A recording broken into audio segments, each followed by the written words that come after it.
Put the pruners down. That's the most valuable thing your hydrangeas need from you in August, and nobody tells you. 3 separate universities give the same date, August 1st. After that, every cut you make is next summer's flowers going into the yard waste bag. None of this is your fault. The tag on that pot never mentioned a deadline, and half the advice online is written for a different kind of hydrangea than the one you're standing in front of. One of these is a myth so common it's printed on the side of a product. One is something your plant does at 2 in the afternoon that looks exactly like thirst and isn't. And number 2 is a promise printed on a plastic tag that a university finally put a stopwatch on. It's not the number you were sold, and it's near the end. Let's start at 8. Number 8. It's the hottest part of the afternoon. You look out the kitchen window, and the whole plant has gone limp. Leaves hanging, flower heads drooping, all of it. So you go and water it. Maryland's extension has the sentence I want you to keep, and it's the closest thing to a doctor's instruction you'll get out of a university. This plant may wilt when daytime temperatures are high, even if the soil is sufficiently moist.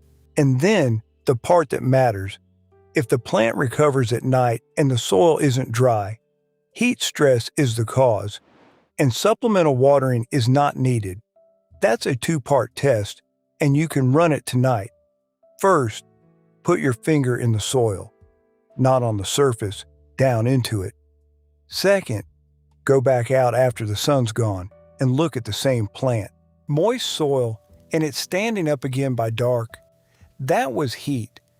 Those big leaves lose water faster than the roots can pull it up, so the plant shuts down for a few hours and comes back on its own. Nothing was wrong. Dry soil, and it's still flat at 9 at night. That one's thirsty. Georgia's rule of thumb covers it. Water when it wilts and there's been no rain. And notice that rule assumes you've already put your finger in the ground.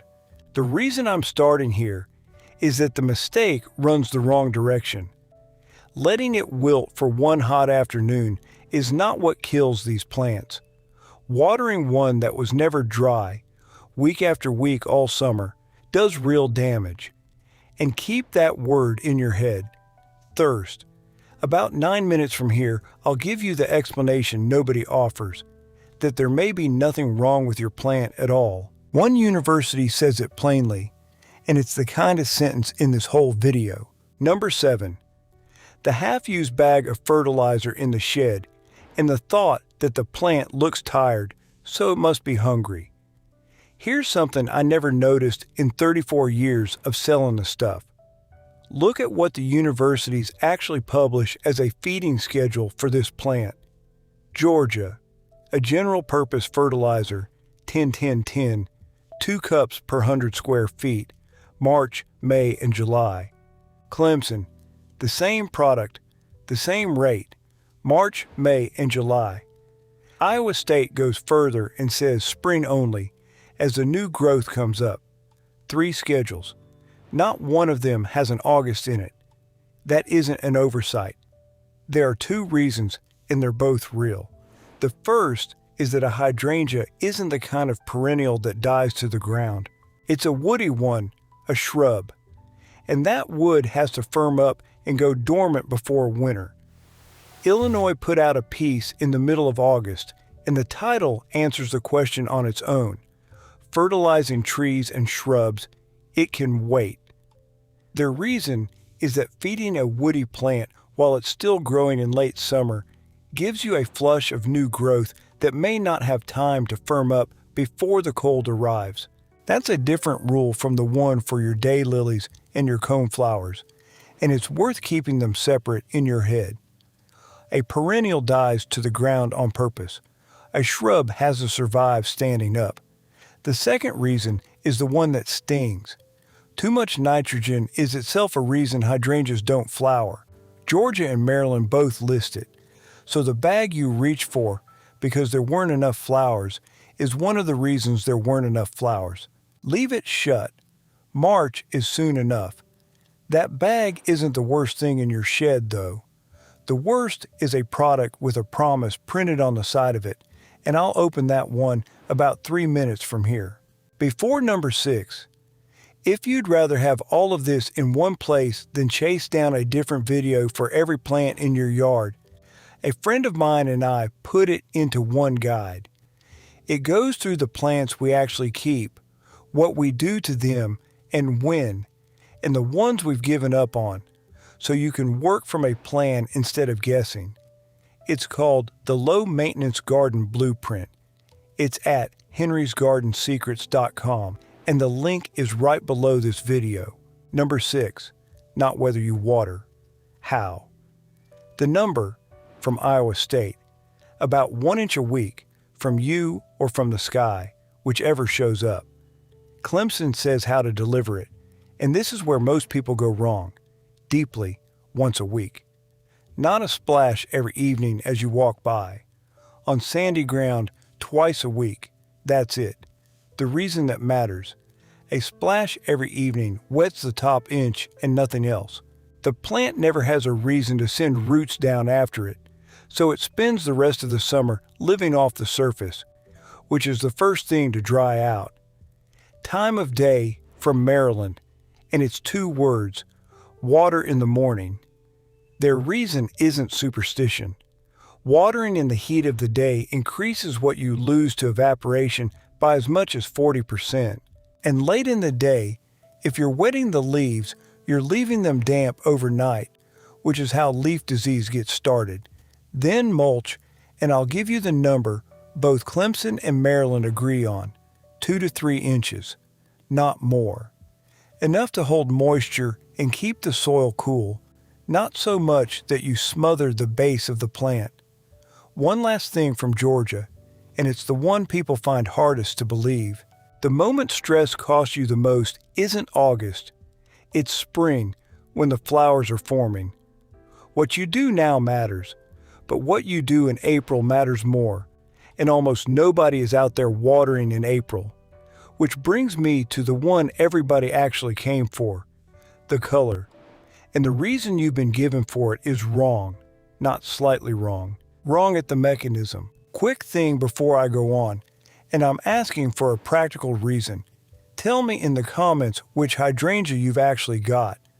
The big round mop head, the cone-shaped one that goes pink by itself, or the white ball on floppy stems. If you don't know, just describe it. Somebody will, including me. I'm asking because the answer changes half of what I've told you so far, and I read every one. Number 5, the most repeated piece of gardening advice in America, and it's wrong in a way that matters. You've been told the soil's acidity turns the flowers blue. It doesn't. Not directly. Georgia puts it plainly. If aluminum is present in the plant, the color is blue. Present in small amounts, you get something in between. Absent, the flowers are pink. Clemson says the same. The color comes from the presence or absence of aluminum compounds in the flower. So the metal makes the color. The acidity is only the gatekeeper. It decides whether the roots can reach aluminum that's already in the ground. Why does that matter? Because it explains why people follow the advice and nothing happens. They never actually move the pH, old lime in that bed, or hard tap water pushing it back up every time you water holds the soil right where it was, which is why Georgia says test before you treat, not after. The numbers in the university's part company at one end. Blue below about 5.5. On that they agree. Pink is where it splits. Clemson and Maryland say 6 and up. Georgia won't call it pink until 7. In between you get purple, or both colors on one bush, and that's where a lot of American soil sits. So if yours comes out lavender, nothing has gone wrong. What works with Georgia's rates? Toward blue, 1/2 cup of wettable sulfur per 10 square feet. Toward pink, 1 cup of dolomitic lime. Faster for blue, a tablespoon of aluminum sulfate in a gallon of water poured around the plant in March, April, and May. One caution, and it's Maryland's on both halves. Use sulfur or iron sulfate rather than aluminum sulfate, and too much aluminum sulfate will burn roots. Now the kitchen remedies, and I'd have sold you any of them once. Coffee grounds. Minnesota. They have not been shown to consistently lower soil pH. Washington State went through the published studies, and the readings run from 4.6 to 8.4. Grounds aren't even reliably acidic. Eggshells, same answer. Compost them. They're doing nothing here. And rusty nails. It's the aluminum that does this. Iron is a different metal. One last thing. Georgia says a change from the sulfur or lime method may take a year to show. This is not a weekend job. Stop there a second and look at what the first four have in common. The wilt, the bag in the shed, the hose, the color. Every one of them is something you did because somebody told you to, and every one of them had a reason underneath it that nobody bothered to hand you. From here, it turns around. The next four aren't about what you did at all. They're about what was decided before that plant ever got into your car. What the label said, what the pot didn't say, and one promise a university has now actually put a number on. Number 4, and this one saves some of you an entire season of pointless work. Only one kind of hydrangea responds to any of that. Clemson is blunt about it. Only big leaf hydrangea reliably changes color. Oak leaf, climbing, smooth and panicle hydrangeas have fixed flower colors. Massachusetts adds one exception. Mountain hydrangea, the smaller cousin, will turn blue too, though Arkansas notes it's less responsive to the treatment. North Carolina State says it another way, and it's the version to remember. Some hydrangeas have bloom colors determined by their genetics, so the pH doesn't make a difference.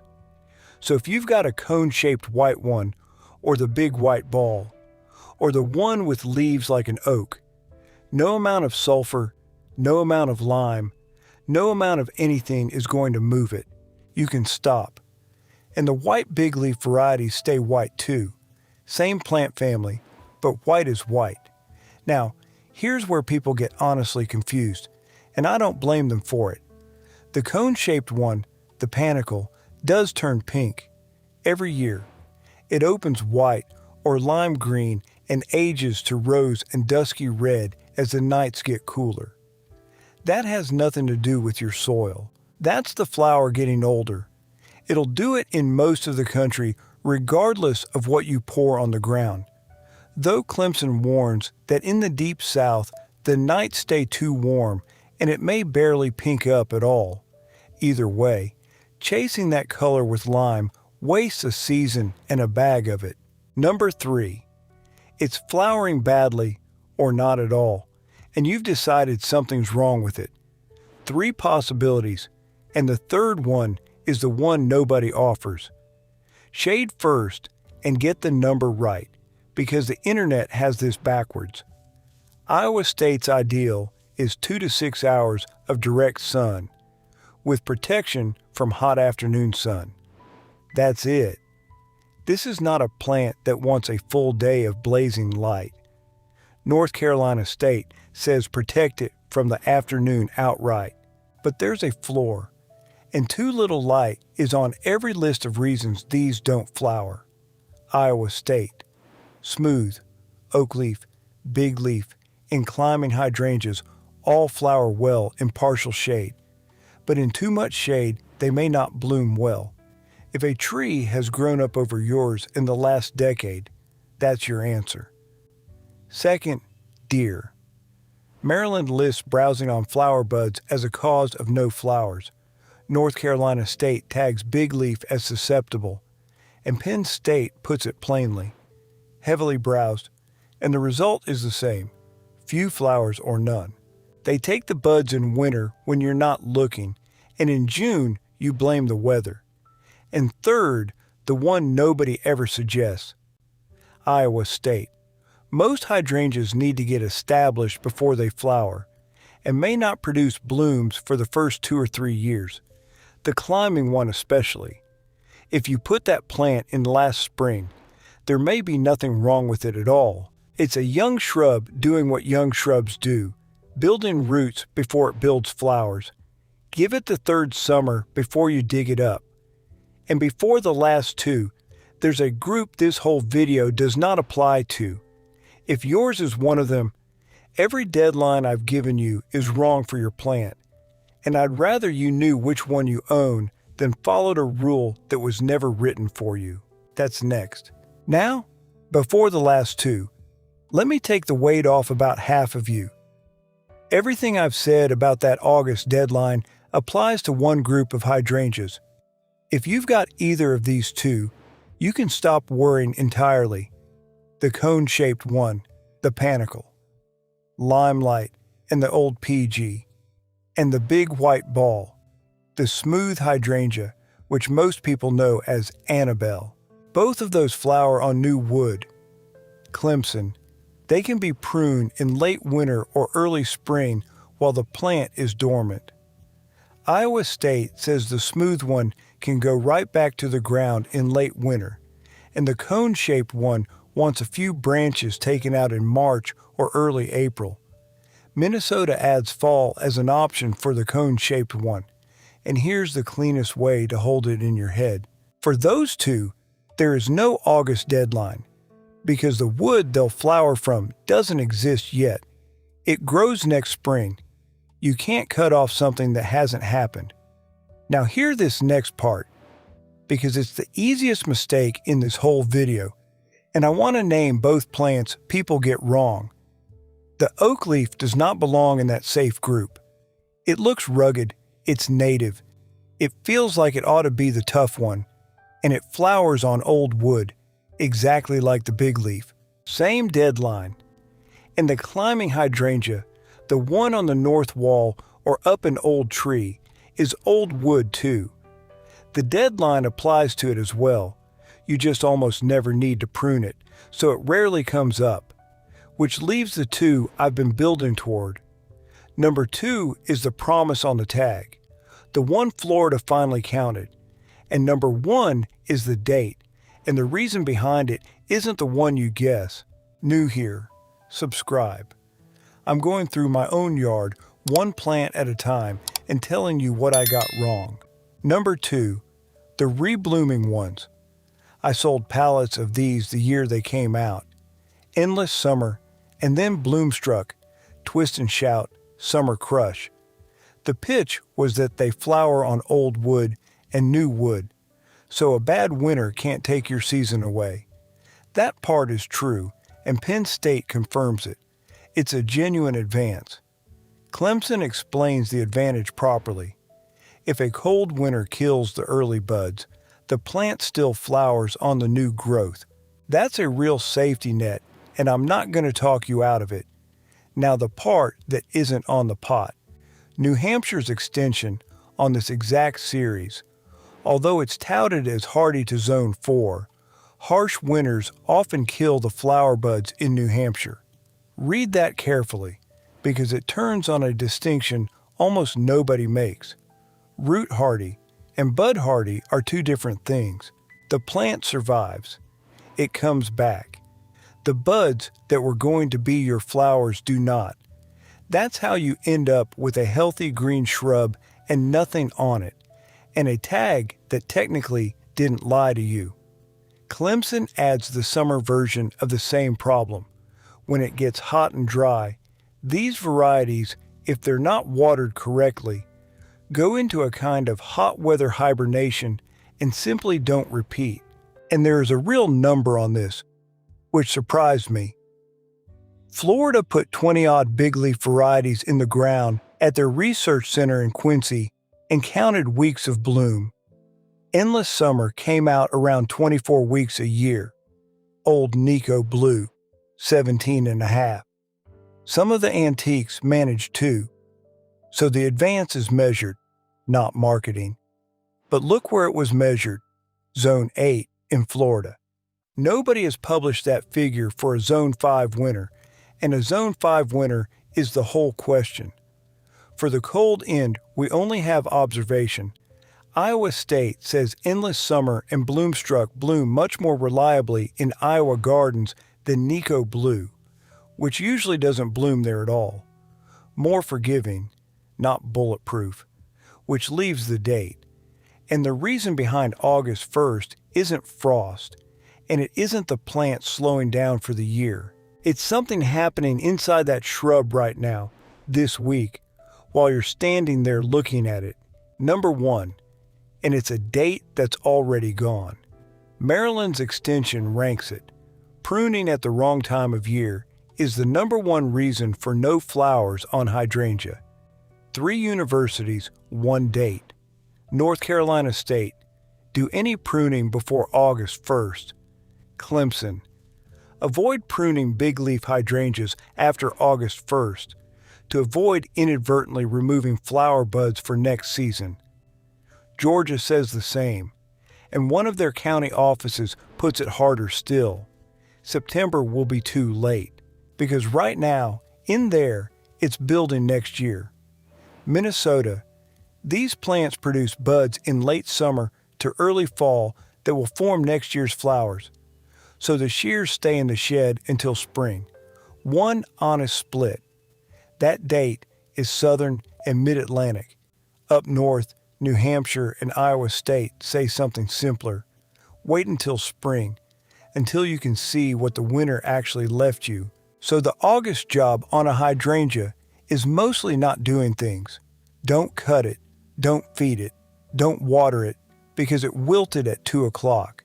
Check the soil first, then water deeply in the morning, about once a week, and otherwise leave it alone until spring. If it's young, give it a 3rd summer before you judge it. That's the hardest instruction in gardening, and I've never been good at it either. Standing in front of a plant with a tool in your hand and putting it down. Tell me below which one you've got. I'll be reading.